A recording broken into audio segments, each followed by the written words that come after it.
Hey everybody, this is my 125 gallon New World tank, and today we're just going to do a simple before and after video, getting ready to get in here and do a water change.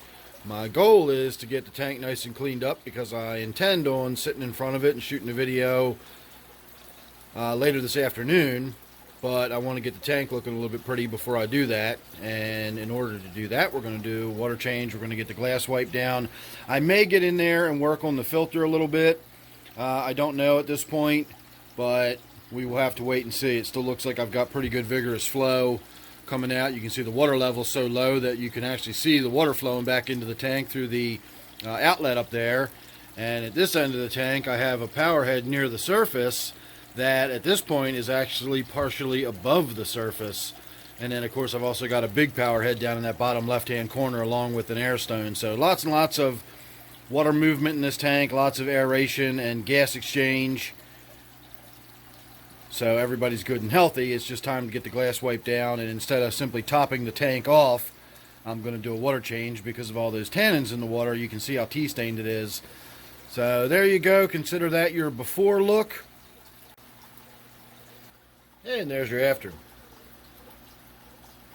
So I did a pretty big water change today, probably 50%.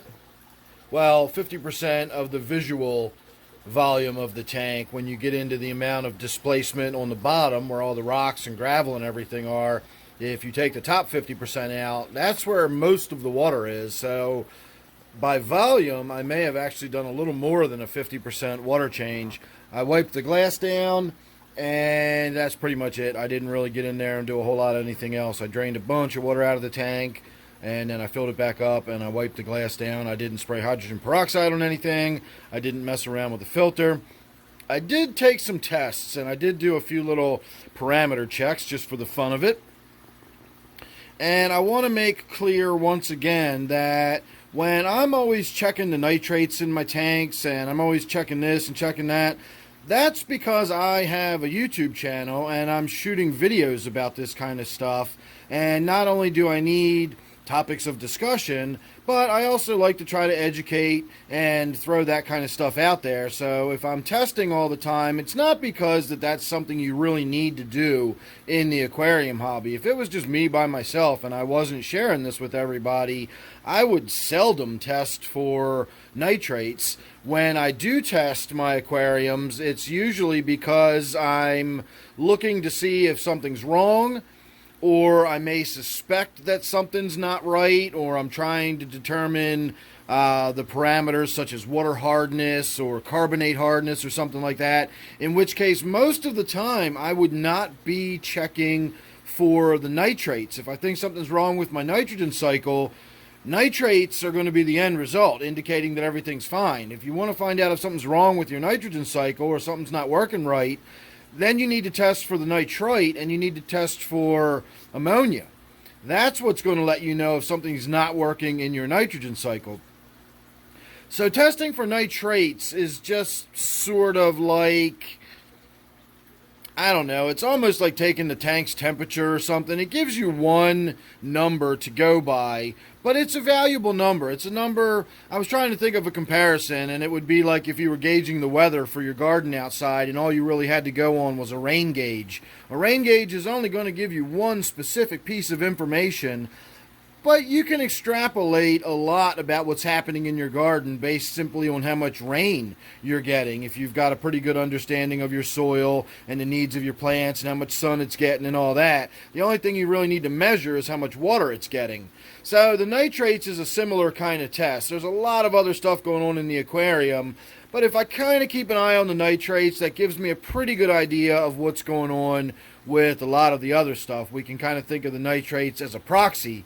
As the nitrates build up, so does everything else. So if your nitrates are getting kind of high, then you can figure your bacterial loads are getting kind of high, the hormone loads in the tank, the fish are in there expressing hormones into the water, and they don't go anywhere. They just build up. And so occasionally doing a water change to, sort of flush all that out, you might get some fungus, you might get the bacterial loads that are building up.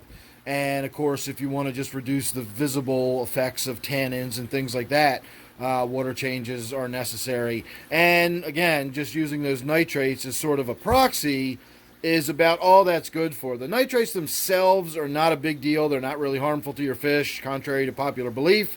And so testing for them is not something I do out of fear for the safety of my fish. And I certainly don't check to see where the nitrates are to decide whether or not it's time to do a water change. I just do water changes on a relatively regular-ish sort of schedule. And again, I can kind of tell by when the tannins are building up, maybe how low the water level's starting to get in the tank. There's a lot of things that indicate when I need to do a water change without ever having to test for the nitrates. Again, the nitrates are something that are really, really overhyped in the aquarium hobby, I think. It's I don't know, it's one of those things. One of these days, I really am going to shoot my video about the nitrates. I'm working my way up to it. I got a comment the other day that I think finally pushed me over the edge to really sitting down and having a good long discussion about nitrates in our aquariums. So anyway, I did do a bunch of testing in this tank before and after the water change. The nitrates before were pretty high. The vial was just red. I don't know exactly what it was, but it was red. A lot of times when I do these water changes, I'll talk about how it's kind of on the cusp between that red versus orange. I'm right around 40 parts per million. This was not the case. This was red. And so I'm going to say it was at least 60 to possibly 80 parts per million. It was red. So I did that water change that I already spoke of, probably 50 or more % of the water volume in the tank. And when I tested the nitrates afterwards, the vial was then on that sort of cusp between being kind of really dark orange and getting close to red. So somewhere probably between 30 and 40 parts per million is where the nitrates sit now after the water change. My pH, I checked just for the fun of it, and we were at 6.9 to 7. It was fluctuating a little bit before the water change, and after the water change it was fluctuating between 7.1 and 7.2. So I did bring the pH up just a scooch. No big deal with that kind of shift. I really wouldn't worry too much about it if you're shifting anything less than half a point. It is significant when you shift across that neutral line, though. If you go from acidic water into basic water or vice versa, that is a little bit of a struggle to shift for. My tank sits right around neutral-ish most of the time. I'm just above or just below, so those minor little flips from being slightly acidic to being slightly basic is not that big a deal. So again, not too worried about that. I did not test the total dissolved solids before, but I did test afterwards, and we're sitting at 253 parts per million. So again, not a lot going on in my water. I've got really soft water and not a lot in there. So, you know, at least 40 parts of those 250 parts per million we know are nitrates. And, of course, we've probably got some phosphates and whatever else in there. So, again, fairly low number of total dissolved solids in the water. So, other than that, that is about all I can think of. And we are going to call it good there because I can't really think of anything else to ramble on about with this tank. But we had a nice long look at it now that it's nice and clean. So make sure you subscribe. That way you won't miss anything else I've got coming up. You never know what it's going to be with me. And don't forget, of course, this one here is my 125-gallon New World tank. So thanks again, and I will see you real soon in the next one.